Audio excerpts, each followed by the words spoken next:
Last का time चल रहा है और लगभग बोर्ड एग्जामिनेशन के अंदर 1 महीने से भी कम समय का टाइम बचा है। सारे के सारे बच्चे टेंशन में, वो बच्चे भी टेंशन में जिनकी तैयारी बहुत बेहतर है और वो बच्चे भी टेंशन में जिन्होंने तैयारी अपनी बहुत बेहतर नहीं करी है। अब लास्ट टाइम चल रहा है बोर्ड का, लगभग 1 महीना और उससे भी कम समय बचा है। वो यूज़ करके हम कैसे हमारे एग्जाम के अंदर बहुत बेहतर कर सकते हैं। तो लास्ट की मैं स्ट्रेटेजी बता रहा हूँ। अगर आप अभी भी आपके पास टाइम है, अभी भी बहुत कुछ नहीं बिगड़ा है और आप भी अभी भी अगर आप जाग जाते हो अपने बेहतर तरीके से और अपने अंदर मोटिवेशन लाके पढ़ना स्टार्ट करते हो तो आप अभी भी बहुत बेहतर कर सकते हो। आपको क्या करना है, अब बहुत कम समय है तो हम क्या और कैसे पढ़ें ताकि हमारे बोर्ड एग्जाम के अंदर उन बच्चों के नंबर पूरे में से पूरे आ सके जिन्होंने एनसीईआरटी वगैरह कर रखी है और उनकी तैयारी बहुत बेहतर है, और वो बच्चे कैसे अच्छे नंबर से पास हों जिनका पास होना लगभग बहुत मुश्किल है। तो आपको क्या करना है, लगभग 5 साल, कम से कम 5 साल के जो PYQs प्रीवियस ईयर क्वेश्चन आपके बोर्ड एग्जामिनेशन में आ चुके हैं उनकी आपको तैयारी करनी है। उनको आपको बहुत बेहतर तरीके से बनाना है, बिल्कुल समझ के बनाना है, रटना बिल्कुल नहीं है। अगर आप आपने PYQs करते हो, कम से कम 5 साल के अगर PYQs करते हो तो आपके बोर्ड एग्जामिनेशन के अंदर वो बहुत ज़्यादा फायदेमंद साबित होंगे। उन बच्चों के लिए भी फायदेमंद साबित होंगे जिनकी तैयारी बहुत बेहतर नहीं है और उन बच्चों के लिए भी फायदेमंद साबित होंगे जिनकी तैयारी बहुत बेहतर है।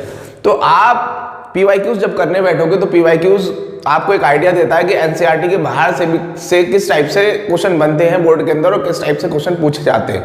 और लगभग आप जब PYQs करने बैठोगे तो देखोगे कि जो पैटर्न रहता है बोर्ड का लगभग सेम ही रहता है हर साल।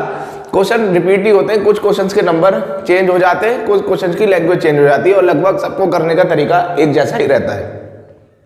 तो अगर अभी भी आप कम से कम, अगर आपके पास टाइम है तो आप 5 साल से भी ज़्यादा की PYQs कर सकते हो, लेकिन कम से कम आपको 5 साल की PYQs तो करने ही करने हैं और ये 5 साल की PYQs आपकी तैयारी को बहुत बेहतर बना सकते हैं।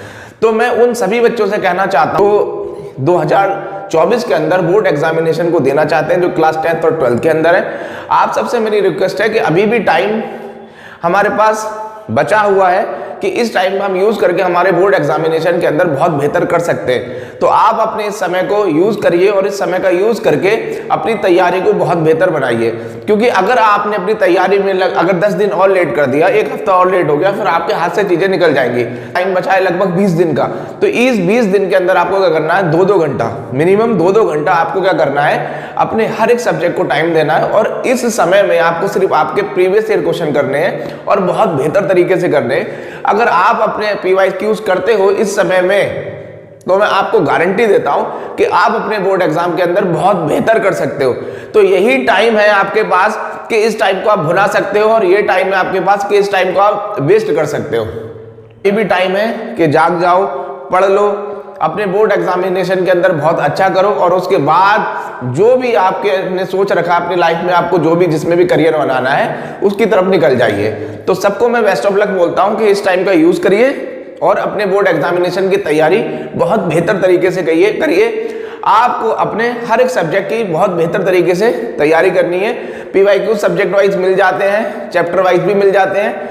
आपको अपना social science, Hindi, English, mathematics और जो भी आपके पास सब्जेक्ट है उस सब्जेक्ट के PYQs करिए, बहुत बेहतर तरीके से करिए, समझ के करिए और बोर्ड के अंदर बेहतर से बेहतर परसेंटेज बनाने की कोशिश करिए, क्योंकि बोर्ड नहीं चाहता किसी भी बच्चे को फेल करना।